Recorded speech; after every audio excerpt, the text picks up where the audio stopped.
Hey, what's up? Hello everyone. Welcome into Fantasy Filmball, the show where we turn movies into sports and sports into something we don't talk about here.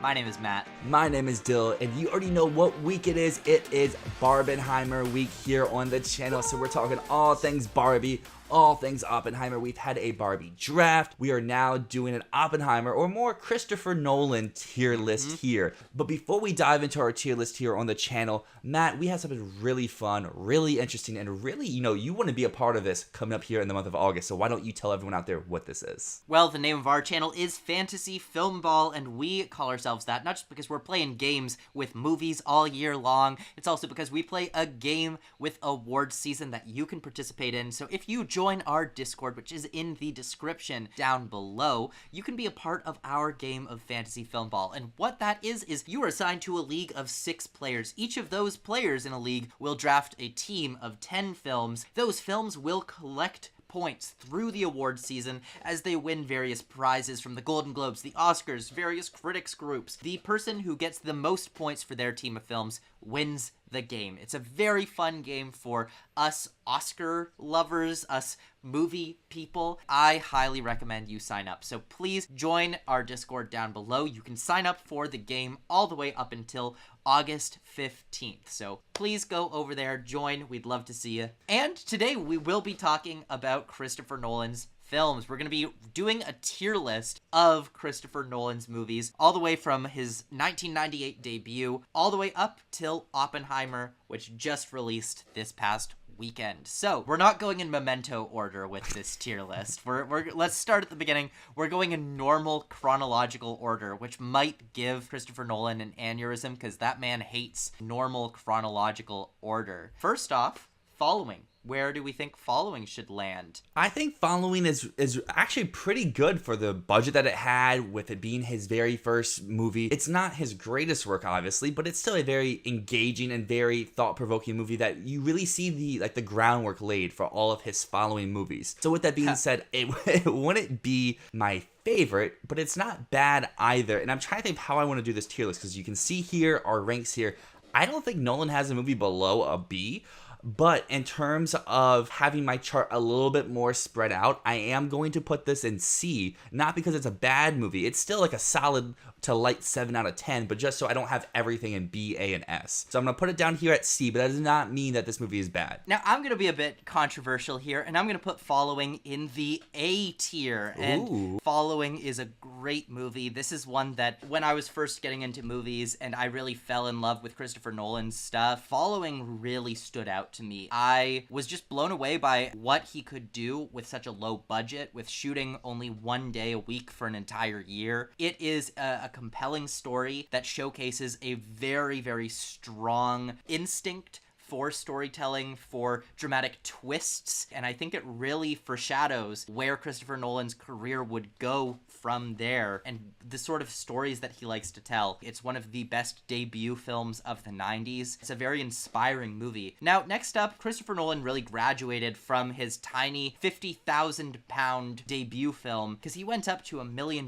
for Memento. I, at one point, really, really loved Memento, but on rewatches, it has dropped a little bit for me. I'm less into the film now than I was when I first watched it, and so that's why I'm gonna have to put Memento in the B column. I think it's a very good movie, but it's not one that I'm super compelled to go back to over and over again, the same way that I was when I first watched it, although the script is really unique, very strong. The twists and turns in it are very satisfying. It's a solid 8 out of 10 for me at this point. Kind of how you talked about Following is how I kind of feel about Memento. I just very much appreciate and recognize what it was doing, because honestly at this point in time, no movie was really like this, and this really set the trend for everything to come. I think that Memento offers some of his best pacing, some of his best editing, and honestly one of the best acting performances in one of his movies, with Guy Pearce here in the leading role. I also think this movie is an 8, but I think it is a stronger 8, so I'm gonna put this very light A here for Memento. Actually, I plan on rewatching it today. We'll see how it changes, because it was a 10 out of 10 for me. Who knows, maybe it could rebound. Maybe my tier list will be out of date. I'll write down here, I guess, guess, if Memento should be a little bit higher for me. So you'll see right down below if I changed my mind on this. Now let's talk Insomnia. This is the one Christopher Nolan movie that I would say is not a good movie. It is the only time he has not written a script for his movie, and I think it shows. I mean, I wouldn't say Christopher Nolan is the strongest screenwriter overall. He does have a really unique take on story, on structure, and Insomnia is just too ordinary of a movie. It's his gun for hire movie. The passion, I don't think, is here. So to me, this is a 5 out of 10, and I'm going to place it in the D column. I'm a little bit higher in Insomnia. While I wouldn't put it in D or say it's a 5 out of 10, I also don't feel like it's one of his best movies as well, for a lot of the reasons that you said. But to give the movie some props, Al Pacino, Robin Williams, they're elevating the script. While you mentioned the script isn't as original and as creative as Nolan usually does, they make the script work. So for me, I am going at the bottom of the C tier, so right below following. Next up, we're going to be talking Batman Begins, which is the first big budget movie that Christopher Nolan ever did. It was the start of his kind of one for you, one for me kind of approach to filmmaking, except the thing about Christopher Nolan is they're really all for him. And Batman Begins is a film that I think he really succeeded at delivering on what he wanted to get out of a Batman movie. I think it's a great film. Now, at one point, I also had this at a 10 out of 10. It has recently dropped a little bit to a 9 out of 10, especially when you look at it up against the other films in the Dark Knight trilogy. This one goes so far in the direction of fantasy, and they course correct so hard for the Dark Knight afterwards. This movie definitely does not look as good when looking back at it with the knowledge of what he did in the follow-up film. And for that reason, I'm going to put it at a high B. It's going to be above Memento, but still in the B tier for me. One thing I think Batman Begins does better than the other two movies in the Dark Knight trilogy is I think this is the best acting ensemble. Like, I think the performances in this movie are best all around. While obviously the Dark Knight has Heath Ledger's Joker, which is the best role, I think this movie just has the best overall cast. And also, I love the tone this movie's going for. As you mentioned, they kind of switch up on that with the following two movies. Liam Neeson's great in this. Cillian Murphy shows up and he's pretty enjoyable, and Katie Holmes delivers a very solid role here. So for me, I'm also putting Batman Begins in the B tier. It's my only B at the moment, so you have to see later if it's a high B or a low B. But B for Batman. Next up, we see that classic one for you, one for me, because the next film Christopher Nolan made was The Prestige, his film about magic in the late 19th century, which I think is a wonderful movie. It has some great acting performances, great twists and turns. I think it's when he really found his style that he's using to this day still, the style that he continued to develop on with The Dark Knight, Dunkirk, and in Oppenheimer. I think you see a ton of The Prestige in Oppenheimer, actually. This one, I've got to put it in the high A tier, above following. It might not quite be that absolute top tier that's reserved for my absolute favorites, but this is a 10 out of 10 for me. I very much am happy that you like this movie.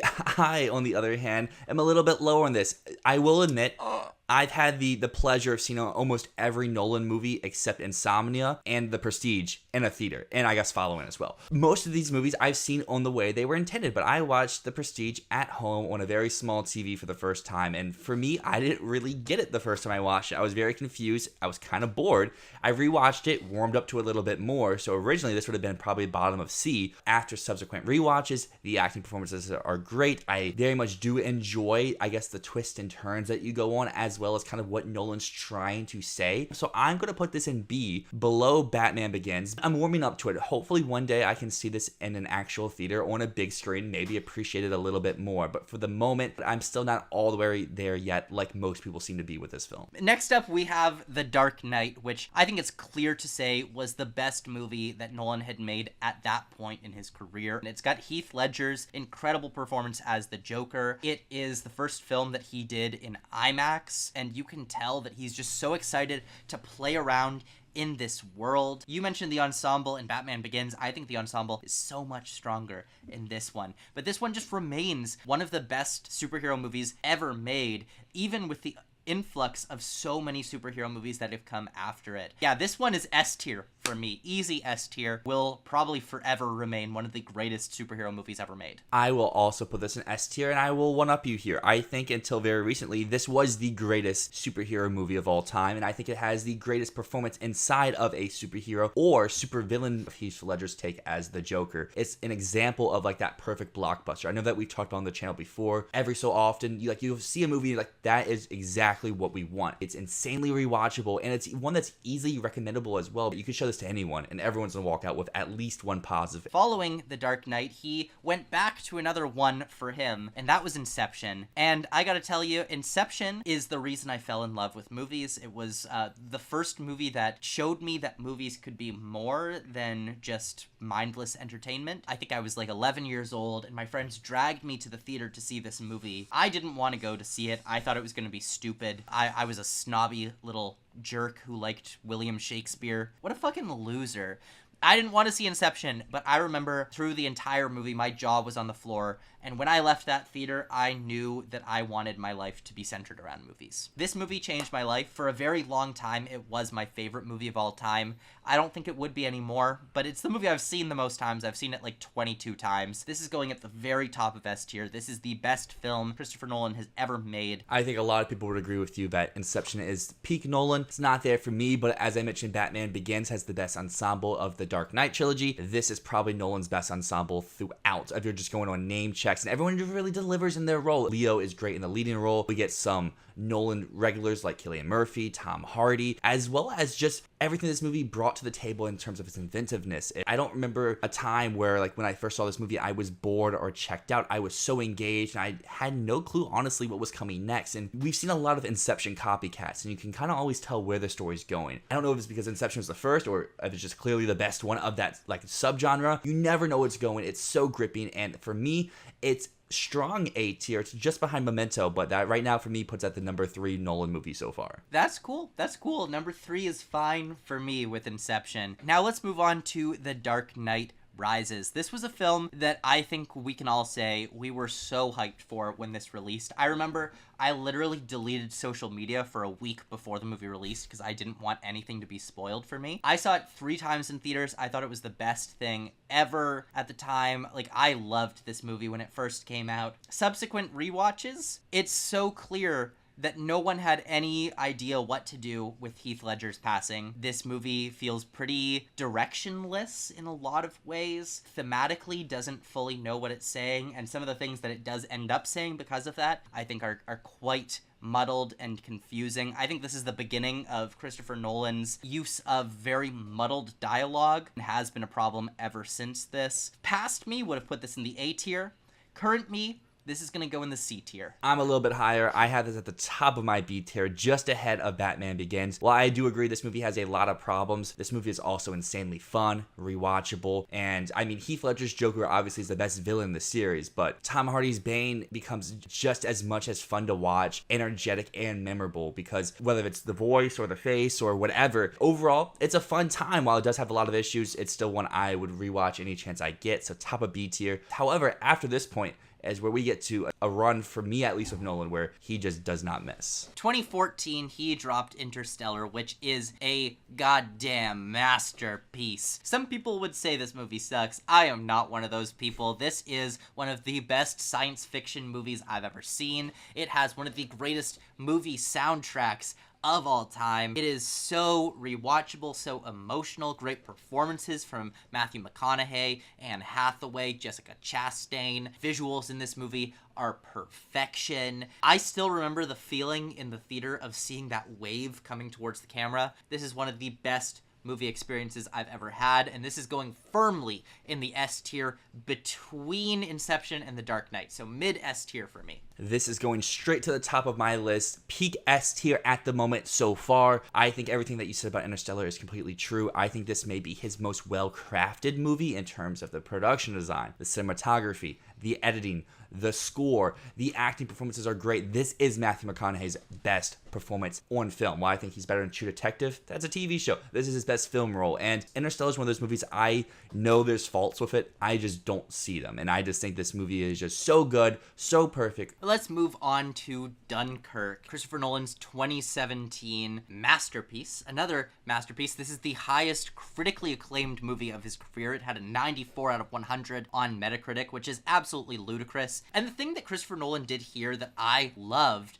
was he saw all of the complaints that people had about his previous movies. Too much exposition, way too much explaining, the dialogue not very strong, and he was like, all right, y'all think so? Okay. No dialogue, no characters, no exposition, just tension, audio-visual mastery. It is an incredible piece of art that doesn't concern itself in the typical minutia of storytelling. It is just dedicated to delivering one of the most satisfying war epics that just really captures one period in time. It is an incredible movie. This is going in my mid-A tier, below The Prestige, above The Following. I think this is a masterpiece. I mean, this is the best collaboration between Hans Zimmer and Christopher Nolan. This is their best score in one of his films. What? I think this... Yes, easily, hands down, the ticking, all of that trumps every other movie that we've had on this list so far. We have another better score coming up here shortly, but this is the best score so far. Yes. And then, but Dunkirk, I think, has great editing. I love the pacing. I love the cross-cutting, how all these stories end up coming together. Once you realize, oh, these are all intersecting, your mind is blown. While there's not much dialogue, I feel like the acting performance here from top to bottom are strong. You feel for these characters, even though that you don't know much about them. You want to see them come out on the other side, but you're also so engaged with everything that's going on. I feel like words can't really describe Dunkirk, because Dunkirk is just one of those movies you need to experience to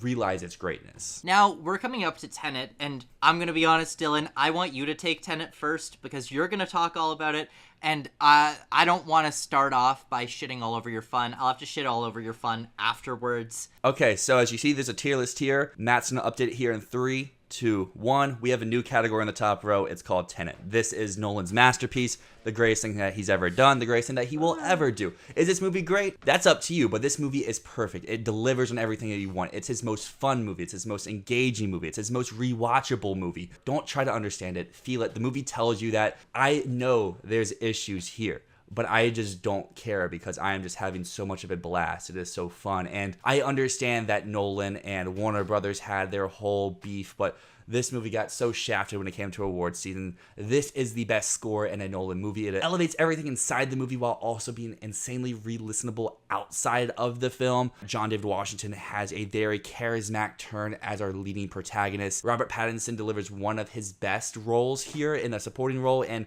even Kenneth Branagh delivers something very special with Sador, where he may not be the best, but I'm just digging what he's trying to do in that role. I love the inversion. I love the editing. I love the sound. I get there's complaints about the sound, but to me, if you're in the situation, that's what it's actually going to sound like. So to add it to the immersion and to make me feel like I'm actually here with the protagonist, where I could even be the protagonist at moments, because you do have POV shots. I don't know. I get Tenet's not perfect, but to me, it is. Yeah, personally, I like Tenet. I do. There's only one movie out of all of Christopher Nolan's films that I don't at least like. Tenet is good, but it has so many issues. I think it really shows a lot of Christopher Nolan's worst tendencies. The sound mixing is absolutely incoherent. The storyline, he is going so hard for the concept that he forgets to make it make sense, and he just waves away any questions of like, why does this not make any sense at all, with that line of, don't try to understand it, feel it. It's a bit of a lazy way to deal with the criticism that your concept is not just hard to grasp, but like completely incoherent. It just doesn't make sense. It's well made. It's a fun action movie with some great visual effects. The stunt work is bar none some of the best of all time. Having to get people to do stunts in reverse, ridiculous. But I think this is a movie full of missed opportunities. And honestly, I think that this was the turning point for me, where I went from Nolan can do no wrong to I went back and reevaluated a lot of his movies, and I dropped them out of 10 out of 10 because of Tenet. This one disappointed me quite a bit. Although I did enjoy it, it's one that I don't really feel the urge to go back to. Mostly just because it was so confusing while watching it. I've seen it multiple times now, and it has remained just as confusing every single time. It feels like not a single person on this movie outside of Christopher Nolan understands what the hell he's talking about here. And that's why, for me, it is in the high C row. Again, I like this movie. C feels a bit low. In terms of his other films, that's where it fits for me. Now, finally, Oppenheimer, his newest film, the one that you guys are all here waiting for us to talk about. And admittedly, I was disappointed by this one too. I still really liked it. It's not one that really stood out to me in a big way. I think the performances are very good. Craft behind it is very, very strong, particularly in the sound and editing choices. But Nolan still leans into some of his bad tendencies here with the sound mixing. I don't know. This is one that I was compelled by. And thematically, I think it has a lot of great depth, which we talk about in our Oppenheimer review, which will be dropping tomorrow. It's our next video up. I won't get too deep into all of my thoughts on the themes here, but that's where I'm most happy with this film. I'm not going to be too controversial. I'm thinking of putting it in the C column, but I think I'm going to have to put it at the very bottom of the B row. I have only seen Oppenheimer once. I'm pretty fresh off of it. I watched it very late last night and we're recording pretty early into the morning, so I haven't even been out of the theater for 12 hours at this point. I was blown away. I think this movie is thrilling, it's gripping, it's haunting, it really delivers on everything that I really wanted from this. So for me, it's going bottom of the S tier, below Dunkirk, ahead of The Dark Knight. I don't know, maybe this can move up or move down on a subsequent rewatch, but last night, all 3 hours, glued to the screen, never thought once about, oh, this is long, what's going on? Personally, I didn't have any sound mixing issues. I could hear everything clearly. I also saw Barbie in the same day, and not to get too much into that movie dragged a little bit. So for a 3-hour movie to fly by is something I think is remarkable upon itself. Acting performances here are great. The visuals are outstanding. The sound, the cross-cutting. And I know there's not a lot of visual effects, but those some that are in here are very awe-inspiring, whether it is practical or whether it is CGI. The bomb itself was basically worth the price of admission. And then you get the rest of the movie. Well, this has been our first tier list video. This has been a lot of fun. Now, make sure you stay tuned, because tomorrow we're going to be dropping our Oppenheimer discussion. Come back for that. And as always, thank you so much for watching. My name is Matt. And my name is Dyl, and this is Fantasy Filmball.